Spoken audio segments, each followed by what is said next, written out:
Antarctica is one of the most spellbindingly beautiful places that you'll ever have the good fortune to see.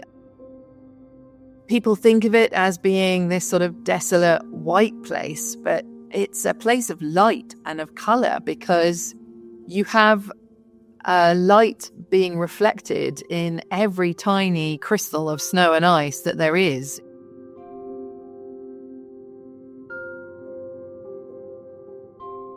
On January 23rd, 2012, Felicity Aston became the first woman to ski solo across Antarctica, earning her a place in the Guinness Book of World Records. Over the course of her career, Felicity's work as a polar explorer and climate researcher has taken her to some of the most remote parts of the Earth. She led the first British woman's crossing of Greenland and has guided multiple record-setting ski expeditions on both the North and South Poles. For Felicity, ice and snow make an adventure even more exciting. Plus, she enjoys not having to deal with bugs or humidity. Felicity loves the cold, which is partly why she has chosen to create a wild life and live on a remote island off the coast of Iceland. I'm Shelby Stanger, and this is Wild Ideas Worth Living, an REI Co-op Studios production presented by Capital One and the REI Co-op MasterCard.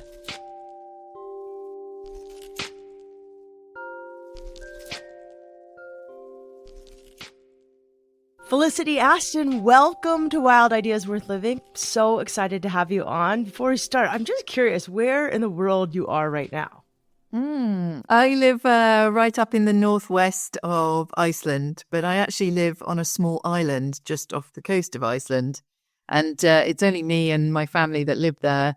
And so in the winter, that becomes a bit problematic because the seas are quite big. So because my little boy, who's 7, he goes to school. And it got a bit much trying to bring him across the sea every day for school. So from about now until maybe end of January, we live in the nearest town to us, which is called Ísafjörður, and it's right up in the northwest of Iceland. I think that sets the tone for who you are as a human. So you live on an island in Iceland by yourselves. That is the dream for many people, and also maybe very scary for many people. How did that happen? How big is this island? Tiny. It's 2 kilometers long and half a kilometer wide. And it's whatever, if that, in a lot of places. And so right now we're having lots of extreme weather, which is becoming more and more frequent, more of a common occurrence. And so it's slowly being sort of washed away. We're losing bits of it. It seems like every week at the minute. So it's getting smaller all the time. And yeah, I mean, it's our idea of heaven. We love it. But, often people arrive and they just don't get it. And to be really honest, I have moments where I ask myself the same question. What on earth have we done? You need to see my mouth that is just pretty much dropped the whole time I'm talking to you. This is fascinating. I think everybody listening here has dreamed about living on an island. Away from everybody. It's something I struggle with, wanting to be in the middle of a city that's near a beach and also living on a remote island or in the mountains. It sounds pretty magical there. Iceland is a really place on the margins, and you really feel that here. This is not only doing real hardcore adventure, but this is bringing along your family. This is making it part of just your normal existence and not thinking it anything special. And that, I guess that's what led me to believe that I could make a home and a life here.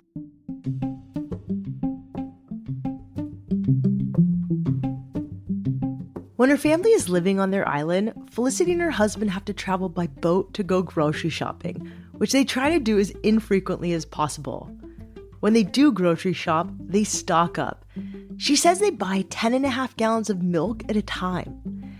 It's been a steep learning curve to figure out how to build a life in such a remote place, but Felicity has always been fascinated by unknown territory.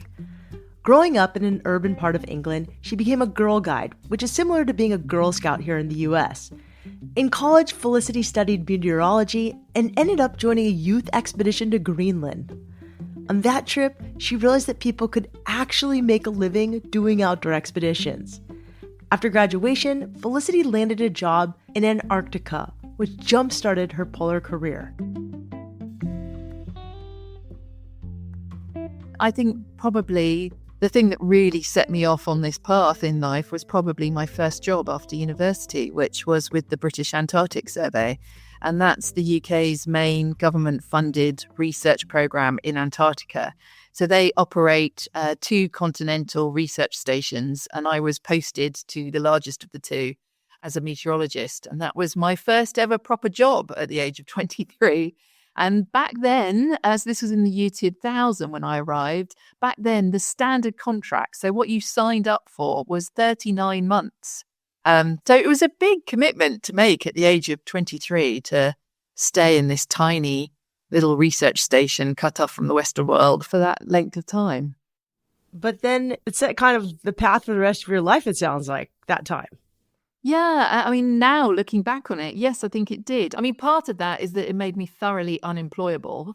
I mean, having that experience where you are your own boss and completely in control of your entire life, and yet in this kind of institutional bubble of a research station. So, I mean, I remember when I first came back to the UK after that sort of 3-year period, feeling a sense of shock when I ran out of toothpaste. And it was like, oh, I can't just go to the cupboard at the end of the corridor and get more toothpaste. I need to actually go and find where they sell toothpaste and buy myself some new toothpaste. And it all came as a bit of a shock to have to deal with that day-to-day life again. But it also left me with this sense of, you know, I had this itch that I needed to go and scratch, and a normal 9-to-5 job wasn't going to do that for me. So that's what I mean by making me pretty unemployable. The idea that I would have to ask for permission to disappear off on a journey from an employer, I couldn't really fathom doing that. During her time with the British Antarctic Survey, Felicity had gone on a handful of winter expeditions and learned how to stay safe in harsh conditions. This included carrying a lot of gear, like an extra tent, extra food rations, a massive first aid kit, and bomb-proof radios. The load was heavy, but it also allowed her to be prepared for all kinds of scenarios. When her time in Antarctica was coming to a close, Felicity decided to head north to the Arctic. Once she got there, Felicity traveled with a group of British and Norwegian ex-special forces who taught her to move lighter and faster. As she started organizing her own expeditions, she found a balance of carrying only what she truly needed while remaining safe and being self-sufficient. After 10 years of refining her own style, Felicity embarked on her record-setting trip across Antarctica.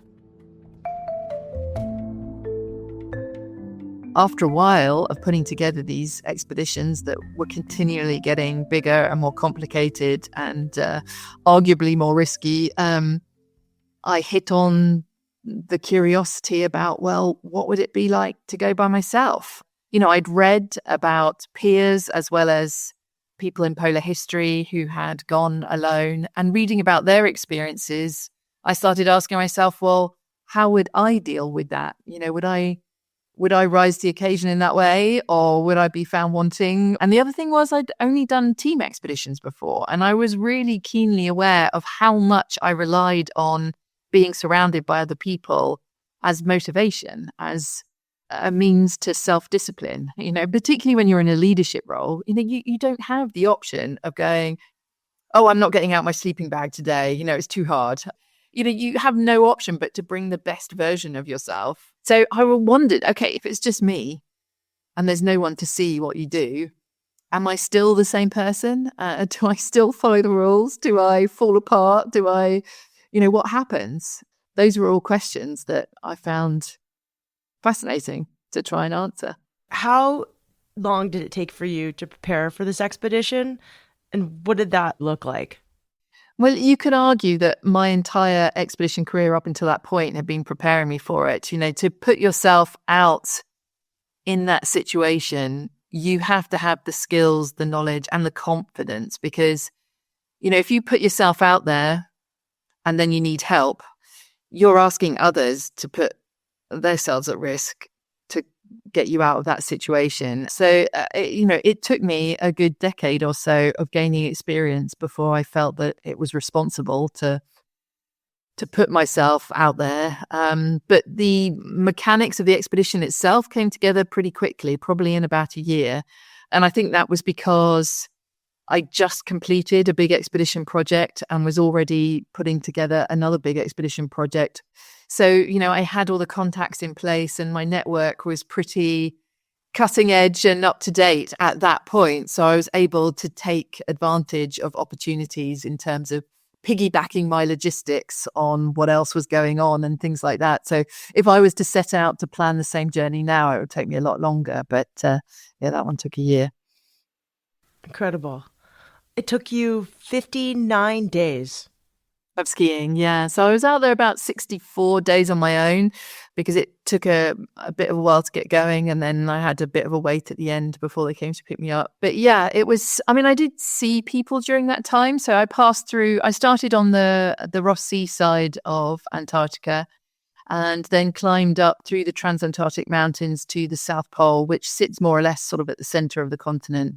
And that's a full-on research station there. So there's a massive 2-story building on stilts, and there's a very active skiway. So most days they'll have a plane coming in. So it's a really busy, active place. So I knew I was going to see people at the pole. And it was interesting about the psychological impact of that, because you're out there on your own and you create this kind of fragile psychological bubble where you're managing, it's like a coping strategy. And then suddenly you know that there's people out there, and that changes the whole mental dynamic, because now you know that should the worst happen, there are people not a million miles away that would come and help you for sure.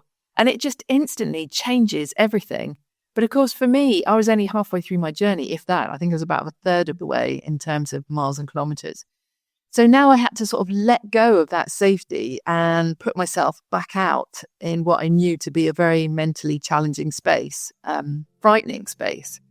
And that was perhaps one of the hardest aspects of the whole journey, was having that shift from a place of vulnerability to a place of safety, to then put yourself back into a place of vulnerability immediately afterwards.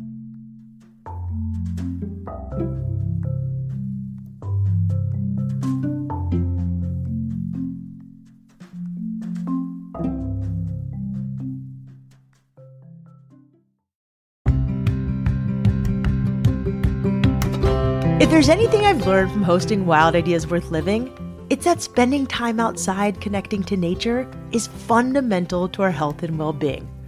I've always believed that a little adventure is life's antidote to just about anything. But the truth is, millions of Americans lack access to the outdoors and don't feel safe or welcome outside. That's why every year Capital One and the REI Co-op MasterCard donate $2 million to the REI Cooperative Action Fund, supporting nonprofits that create a more equitable outdoors for everyone. Plus, the REI Co-op MasterCard offers great benefits, rewarding everyday purchases to support your outdoor adventures. To top it all off, you can see if you're pre-approved for the REI Co-op MasterCard with no risk to your credit score. Visit rei.com/MasterCard-podcast today to learn more about these benefits and to see if you're pre-approved. That's rei.com/MasterCard-podcast. Terms apply.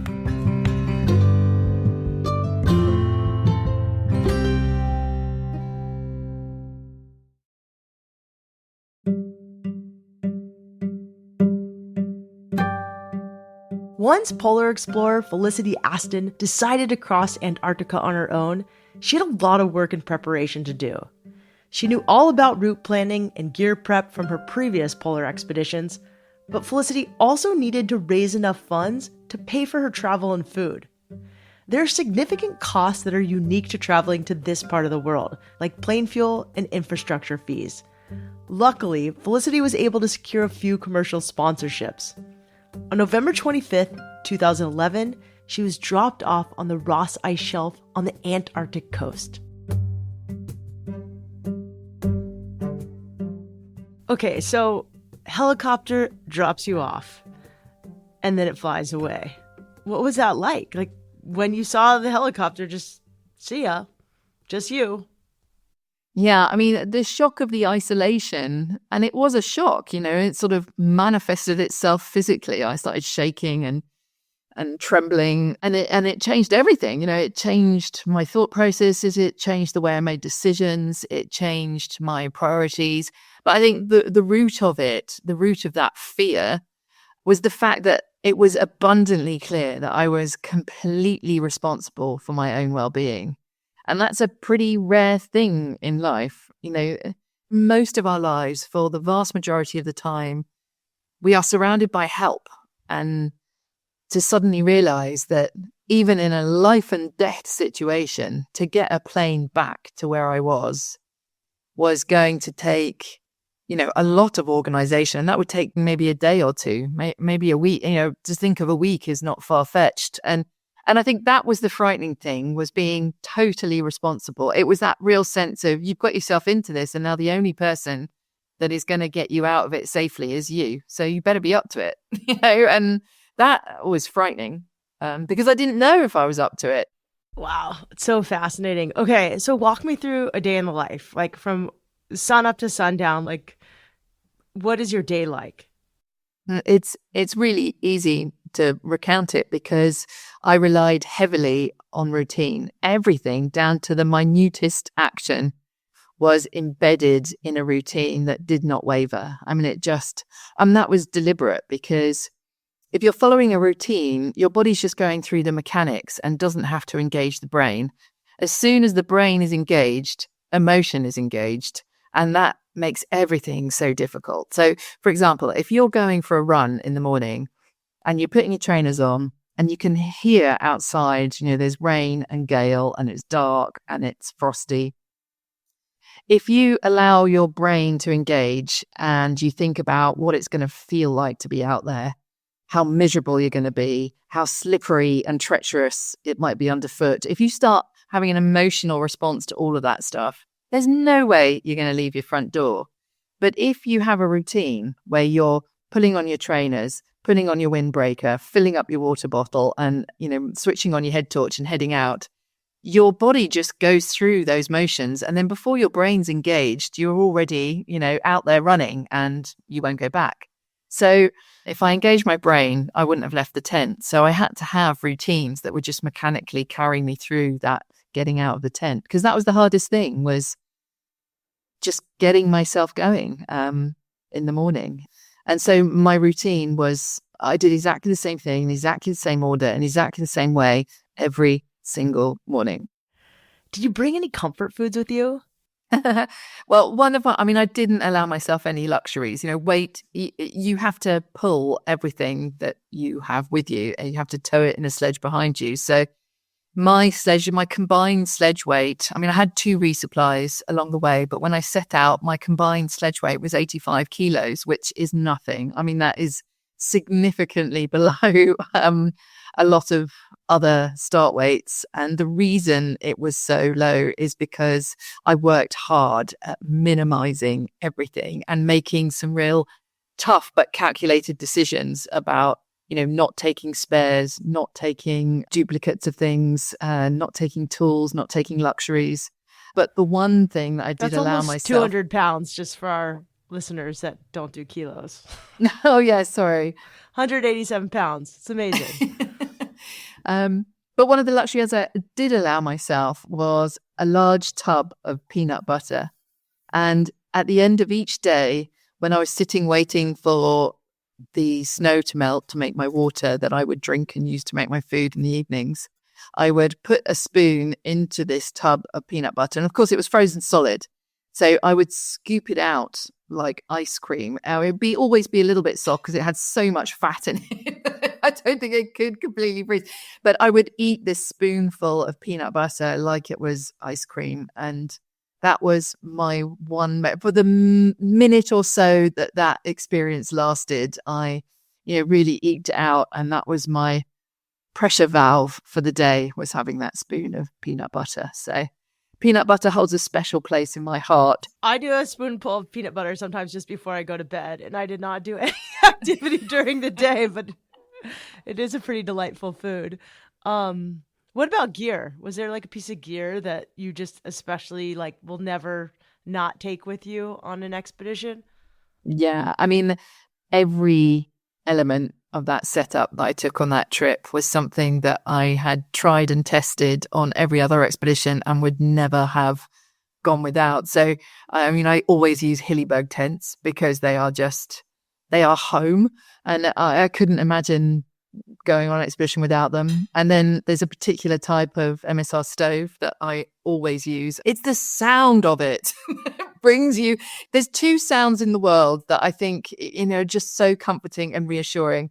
One is the sound of that particular stove going on. It roars like a rocket engine, and you are going to be warm, hot, and fed within seconds. It's that kind of, and it elicits an emotional response. And the other sound is the noise of an ATM machine counting out cash. I think those two noises are two of the best noises in the whole entire world. But then things like my down booties. I've got these wonderful down booties that I put on my feet, and we used to call them happy boots or happy socks, because you just know you're going to have warm feet within minutes. And then I always take a big tub of moisturizer. And how many teams of guys have I been out with where they've teased me rotten about, oh yeah, moisturizer. But at the end of the expedition, when their faces are looking like they've been dipped in acid, they've got all sorts of cold injuries, peeling skin, all the rest of it. And then they go, oh, how come you're looking so fresh? And it's like, well, maybe it's got something to do with that moisturizer you refuse to put on. But Antarctica is such a dry place that, you cannot operate if you haven't got some moisturizer. I'm really curious about what it looked like. I know there's not much to, it's a lot of the same, but it's also got to be pretty beautiful. Talk to me about that. So often when I'm invited to go and recount experiences to people, there is an expectation. People want to hear about the misery. They want to hear about the injury. And Antarctica is one of the most spellbindingly beautiful places that you'll ever have the good fortune to see. People think of it as being this sort of desolate white place, but it's a place of light and of color, because you have light being reflected in every tiny crystal of snow and ice that there is in a place that's twice the size of the continent of Australia. And it splits into all its different colors all the time. So whether that is witnessing sort of sparkle on the snow, and one of my favorite things is something called diamond dust. And this is where tiny amounts of moisture, pinpricks of moisture, are freezing in the air because it's so cold, but they're not big enough to fall under their own gravity. So they just hang suspended in the air. And it's like the world has been scattered with fairy dust, but you can't look at it directly. You can only sort of catch it in the periphery of your vision. So as you're looking, you can just see, the edges of your vision are just sparkling like fairy dust. It's all very magical. And then the optical effects that you see. I mean, the sky is completely unobscured by buildings and trees. So it is literally half of your world. That is 180 degrees of everything that you see. And so you get to see these amazing optical effects that fill the whole sky. And I remember when I was writing about these experiences afterwards, because I wrote a book about my journey alone across Antarctica, and I was writing about seeing. So the sun is surrounded by a circular rainbow called a halo. And then you get these sort of bright spots that are called parhelions, or more commonly sundogs. But then you get sort of fake suns and upside down rainbows coming out on all the points of the compass of this central halo. So it can be hard to really convey how spiritual it feels to see something like that. And, I'm not particularly a religious person, but, there was certainly a feeling of spirituality in a place like that, because it just seems impossible that you are still on the same planet, that, that all of this is not orchestrated by some higher being that has impeccable taste, that can create these wonderful things that you really literally could not have imagined before you see them.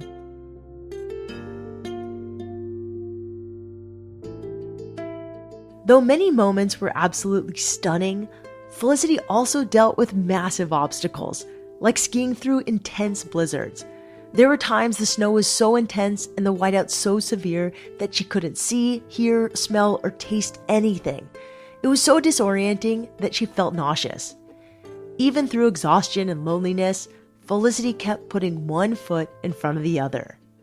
After 1,084 miles, she finally reached the other side of Antarctica on January 23, 2012, 59 days after she began her trek.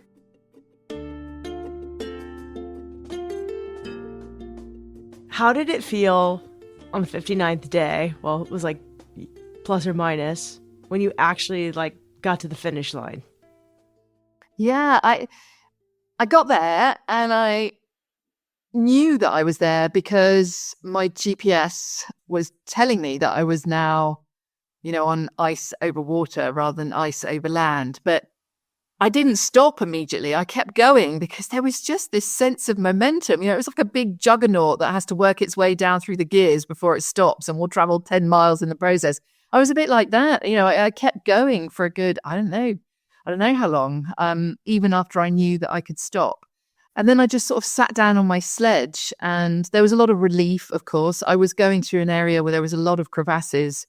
So now I didn't have to go anywhere. The plane would come to me. So there was huge amounts of relief, but then also a lot of disbelief, as what had just happened. And my brain couldn't really process all those experiences and that high level of alertness that I was in constantly, trying to second guess myself all the time, trying to predict what might go wrong in the next seconds and do something to prevent that happening. That high level of mental stress, it took a while for that just to wind down. But for the only point in my entire expedition, I pulled out my camera and I took a video rather than a photo. And I think it was because I realized that I was just too befuddled in that moment to express what it was. So I needed to film it. So I've got this wonderful sort of 4-minute film of me talking into the camera at the moment that I stopped my journey and started processing the fact that I'd made it. And it's really difficult for me to watch because obviously I'm very emotional, but I think you can also just see the mental exhaustion and it's a difficult watch. So there it is, Hercules Inlet and the Ronnie Ice Shelf.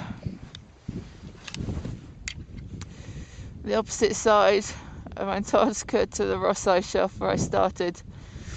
I got here about 20 minutes ago. I've just been sitting here ever since. I don't really know what I was expecting. Don't really know what it all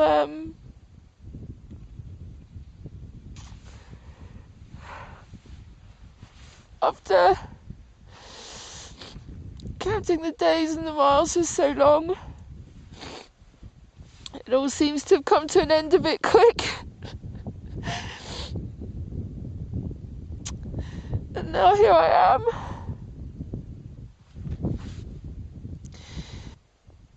And of course I'm pleased to be here, but right now I just feel really shell-shocked that it's over.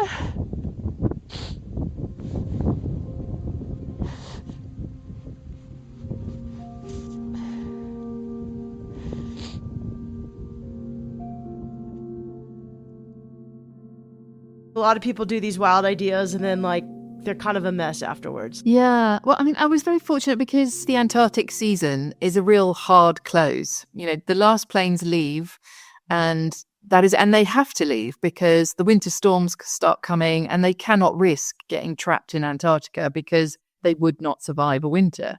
So they need to leave. And it was only because the person who was running the logistics of that was someone who knew me very well and had a high level of confidence in me. So he enabled me to stay out there long enough to finish that journey. And I'm endlessly grateful to him. 'Cause can you imagine how that would feel to be so close and then have a plane come to pick you up because they're nervous that you won't make the last flight out?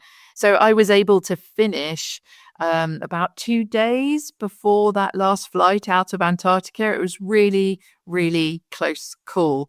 So as soon as I finished, I knew they wanted to hear from me as soon as possible because they were itching to come and get me. So I made the phone call and I said, I'm here. And they're like, right, pitch your tent, give us a call back in an hour to give us some weather, and we'll send the plane out to you. And my friend who answered that call, he said, oh, and Felicity, I've got a box of red wine here with your name on it. So within 2 hours, you'll be here with me, safe and sound, in the warm, drinking this box of red wine together. So I was like, so then my whole mental fortification against, all those thoughts, all those feelings started to crumble a bit. And I remember I put up my tent and I ate every last scrap of food I had, even fishing around in my pockets to find a peanut that might have escaped. I just ate and drank absolutely everything that I had and licked the packets and all that. And then an hour was up, so I rang back the base camp to give them weather. And my friend answered and he went, Felicity, I'm so sorry. And you could tell from his voice, he was mortified. He said, our weather system's come in out of nowhere, totally unexpected, and we can't fly. We can't come and get you. And it's going to be at least 24 hours until we can think about coming to get you. And, my first thought was, oh, no, I've eaten everything. Nothing left to eat or drink. But my second thought was just, I've let my defenses down. I'm already in my head. I'm already back in the base camp. I'm already safe. And the thought of spending another night alone, having to look after myself, it nearly broke me. But actually, in retrospect, what happened was that last 24 hours or so that I had on my own, just me and Antarctica, was such an essential decompression. I think if I had have been picked up and taken straight to that base camp, there just wouldn't have been time for me to process what was going on. And I think that would have been a much worse situation. It just gave me time to just sit and take it in and prepare myself for reintroduction into society. So in retrospect, I'm very grateful for that. But the plane did come and get me eventually. And the first thing, the doors opened and the first thing that came out of the plane was an arm carrying a box of red wine that literally had Felicity written on it in black marker pens. So I did eventually get the box of red wine just a little later than planned.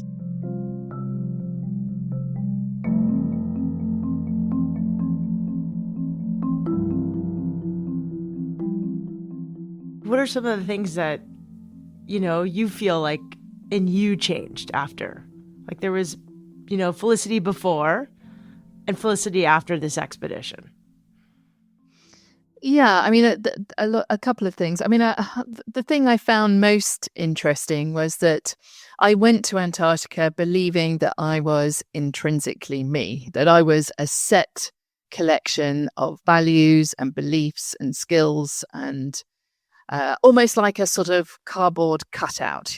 This is me, and that won't change easy. I might get a different perspective or a different opinion, but essentially there is a core that is intrinsically me. But spending that time on my own made me realize how much we are shaped by the people and the influences around us. I see myself more, rather than a cardboard cutout, I see myself as the space between the cardboard cutouts of those I choose to surround myself with. I'm filling all the gaps, and I've realized that means I need to be more careful about who I allow to have that level of influence over me. And that ranges from, people I work with or friends and family, but also, for example, just having the news on in the background, and who's speaking, whose opinion am I listening to?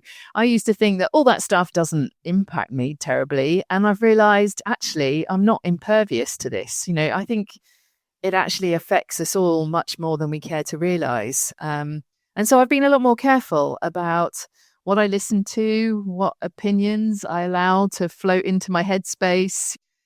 I'm much more careful about the influences around me, because I realize now that, we're not a cardboard cutout intrinsic set of values and beliefs and opinions, that we're in a constant state of flux, and it can be changed quite easily. But I think the other big thing that I learned was, and this is, I talk about this a lot. I'm very fortunate. I get asked to speak to a whole different range of audiences.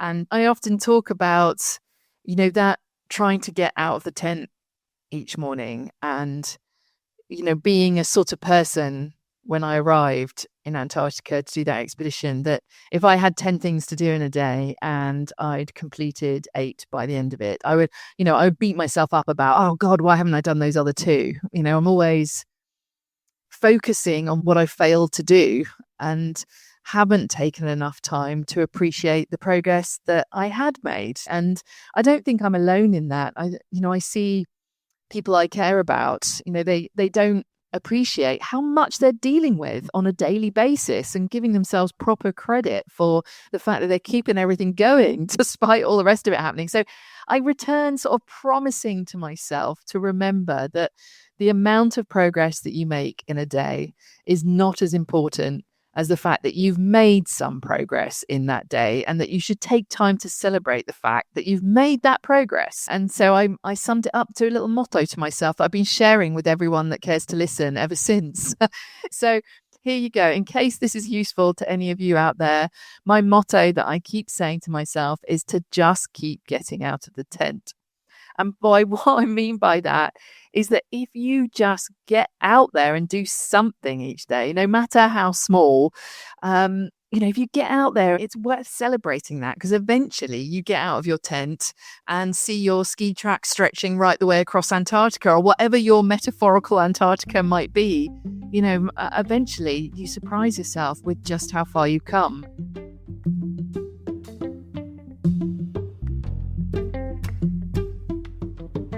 If you want to learn more about Felicity and her journey across Antarctica, you can get her book Alone in Antarctica wherever you buy books. Felicity also has several more recent books about her other expeditions and experience as a polar explorer. You can find those on her website at felicityaston.co.uk. That's FELICITYASTON.co.uk.